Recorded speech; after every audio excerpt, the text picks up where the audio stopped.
Jean-Baptiste est le plus grand et le dernier prophète de l'Ancienne Alliance.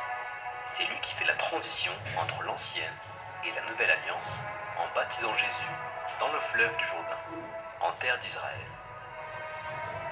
Jésus est plongé entièrement dans l'eau lors de son baptême, car il est écrit dans la Bible, au moment où il sortait de l'eau, il vit les cieux s'ouvrir et l'Esprit descendre sur lui comme une colombe. This is my beloved Son, in whom I am well pleased. D'ailleurs, le mot baptême a pour origine le mot grec baptizo, qui signifie plonger ou encore immerger. À la fin de son ministère terrestre et après sa résurrection, Jésus envoie ses disciples parcourir le monde pour annoncer l'évangile et leur dit de baptiser les nouveaux convertis. Nous avons l'exemple d'un nouveau converti baptisé par immersion par l'apôtre Philippe. Le passage nous dit « Philippe et l'eunuque descendirent tous deux dans l'eau, et Philippe baptisa l'eunuque. Quand ils furent sortis de l'eau. » Le baptême est un acte qui montre notre appartenance à la famille de Dieu, l'Église. Par le baptême, le nouveau converti témoigne de sa décision de suivre entièrement Dieu. L'apôtre Pierre nous dit que le baptême est l'engagement d'une bonne conscience envers Dieu.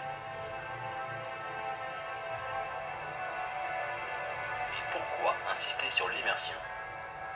Parce que le baptême a un sens encore plus profond. L'apôtre Paul nous dit dans son épître aux Romains que ceux qui ont été baptisés en Jésus-Christ ont été baptisés en sa mort. Qu'est-ce que cela signifie? Jetons un coup d'œil au niveau de l'Ancien Testament. L'engloutissement par les eaux dans l'Ancien Testament symbolise le péché, la mort. On voit ceci avec le déluge, quand les eaux inondent la terre entière, ravagée par le péché.